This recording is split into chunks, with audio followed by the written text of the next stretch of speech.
So today's video is about a topic which is quite hot at the moment in India, especially North India, North and Central India, and that is banning non-veg, meat, chicken, fish, eggs during the Navratra, which is a religious festival for North Indians.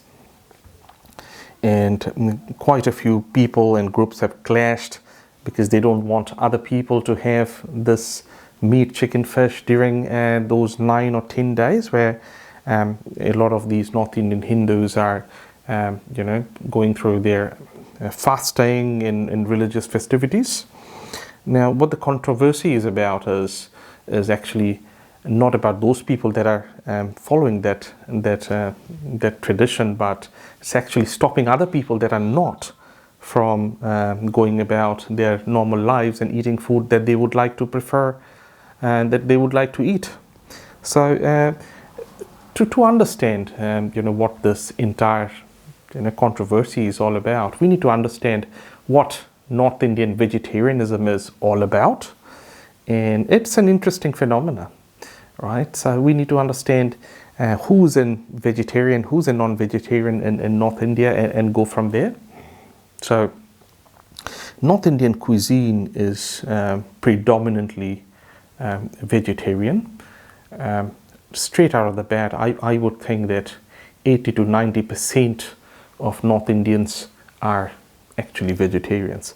Now, this might come as a bit of a shock for you because as per the national statistics, you might hear that probably 55-60% of North Indians on average are vegetarians. But I would like to qualify that and point out a difference. The people who actually self-identify as non-vegetarians in North India are not really what the rest of the world or even parts of India would consider them. So these people, for example, might have a little bit of, for example, a chicken nugget once in a year or twice a year, or they might have dumplings or what they're called momos locally. So these are little dumplings made of wheat flour with a little bit of chicken mince mixed with vegetables as fillings. And that's probably the extent of most North Indian non-vegetarians. So a little bit of minced chicken, a little bit of chicken nuggets, maybe once in a while, maybe once in a year, they might try a little bit of chicken legs, drumsticks. So, and maybe they might have a little bit of eggs, 1 or 2 eggs in their breakfast once in a while. So, and these people would consider themselves non-vegetarian. But realistically, if you look at their normal diets every day, it doesn't contain any chicken or meat or fish at all. So their predominant diet is vegetarian. So I would consider them to be vegetarians for the simple fact that their normal diet doesn't consist any chicken, fish, or meat. Now, so if a population has 80% of people who are essentially vegetarians, then they would look at people who eat meat, chicken, and fish in a very weird light. So and there's fundamentally reasons for it as well. Now, most North Indians, even though we would classify them as vegetarians, they actually eat very small amounts of green veggies for the simple fact that if you go to a North Indian market, open market or a supermarket, there's only probably 5 or 6, maybe 10 varieties of green veggies or any type of veggies that you would find. So the variety is actually, not much. There's probably cabbages and cauliflowers and a few gourds like lauki and a few other bits and pieces. So you don't get a lot of variety. And if you look at the typical diet of North Indians, even though they are vegetarians, I would probably classify them even further as granivores or granitarians. So you'd find a lot of grains like pulses and wheat and dal, lentils. You've got a lot of legumes like chickpeas and beans and of course rajma, which is like a kidney bean, dark colored kidney bean. So they eat a lot of these green grain type foods and they typically put in a lot of oil and spices and sugar into everything. Now, this is a unique thing about the vegetarian psyche in North India. Like, you might have a really rich person, might be worth 100 million, but that if that person is a vegetarian, they don't have anything to put in their food that would make it special, that would make it pop out or exquisite or exclusive.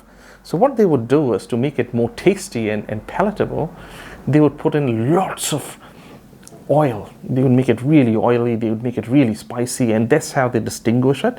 They might put in quite a bit of desi ghee, which is clarified butter, okay, in Indian speak. So that's how they make it more interesting and special. They might put in some dry fruits like almonds and pistachios in their sweet dishes and make it really oily. So that's how vegetarians make their food special.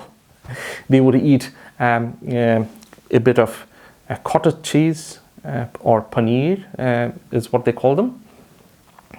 So, for example, from a non-vegetarian's perspective, if you want to have really, really high quality food, you might have lobsters, you might have high quality steaks, you might have tuna, or you might have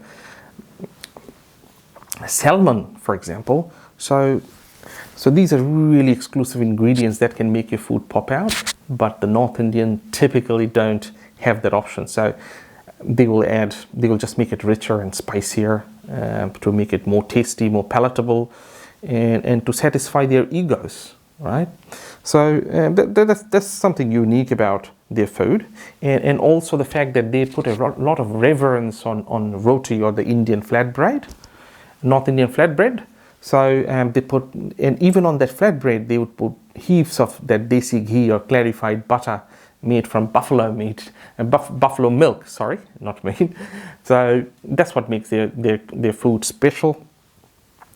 So essentially, a lot of grains and a lot of legumes and a lot of beans and chickpeas and a lot of oil and a lot of sugar, a lot of spices. That's essentially what North Indian vegetarianism is all about. Now, also there's a cultural aspect to it as well. North Indians by default, again I would reiterate, are vegetarians, right? And there's a deep cultural link to that as well. So for example, even if a person, let's say, the 10% that probably eat chicken and meat on a regular basis, even then there are at least 3 days every week that they cannot have any sort of meat, chicken or fish, where they have to be vegetarians for cultural and religious reasons. So that pretty much cuts out half the year where they're having exclusive vegetarian meals. And for example, one of the typical things that I heard from North Indians when I went there was that a lot of people will come up to you and say that, oh look, I used to be a non-vegetarian, but I turned vegetarian, and now I'm a vegetarian. That's very common. I would say 5 out of 10 people will give you that same story. And my observation has led me to believe that, when these sort of people self-identify and say that, they were non-vegetarians, what they literally mean is that they have tried a few pieces of chicken nuggets a few times in their lives before, and now they have stopped doing that.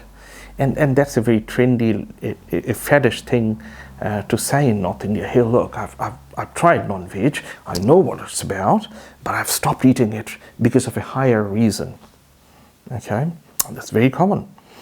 And so by default, they have this innate programming. Even if someone tries a few chicken nuggets, later on in their lives, they will turn purely vegetarian and boast about it.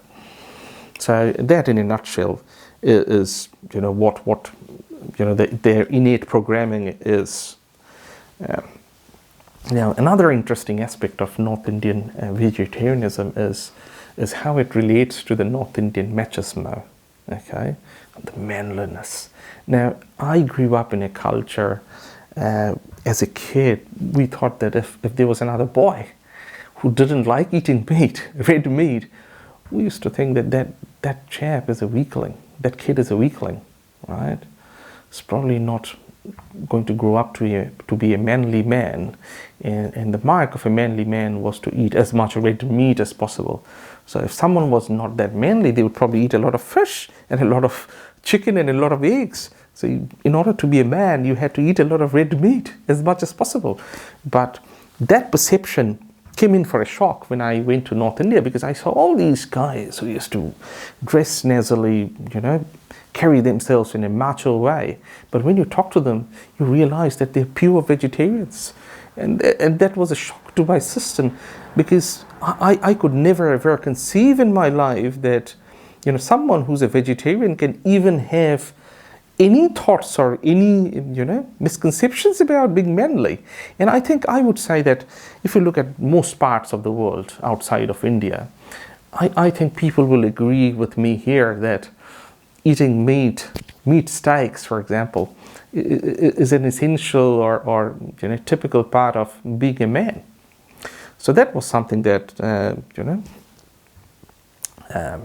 I found quite unique in North India. And to be honest, I actually found that that a lot of guys in North India that claim to be macho, they go around riding a bullet. It's like an infield bullet, which is really popular in North India. It's a tiny little 350cc ancient engine motorcycle that makes a little bit of a noise. And all these vegetarian guys would keep, these mustaches and behave manly, but were purely vegetarian, would go around riding these puny little bikes. So then that in a sense is what it's all about up in North India. Now, I will make a few follow-on videos, to expand on this topic, but coming back to the point that I raised earlier, is that when people come from such a cultural background where eating meat is frowned upon, and a typical non-vegetarian like myself, they would use that term in North India and to perceive you as a kababi sharabi. And what that means is that in the North Indian psyche, someone who eats meat would automatically, be inclined towards alcohol as well. And the other term they would use is a dabochi. So the person who's a kababi and a sharabi would automatically be a dabochi. And the dabochi means that someone who drinks a lot of liquor, takes chicken nuggets with it, and grabs hold of women. So that's the negative perception that they have. Now that actually will help you to understand why all these people want other people who eat chicken and meat and fish not to eat them, because deep in their psyches, deep in their minds, it's a sinful thing to do and really shakes up their nerves. And that's why they don't want you to have meat, because they think that they know better of what is actually good for you, and of course what's good for them. These people are in the majority in North India, and it's deeply steeped in their culture. So there's not much a lot of people can argue about. So that's a brief, introduction to this topic. I think there's a lot of smaller points that would come out of it, which I'll probably expand later in later videos. Do post comments on my video, because even if you don't agree with me, if you have another perspective, I'm happy to cover that as well, to cover your perspective in a subsequent video, because I think it's all about my perception and your perception, and there could be multiple perceptions of a singular truth. So it's always healthy and good to actually explore all options and all perspectives, and make it interesting for our viewers. So thank you, and see you in the next video.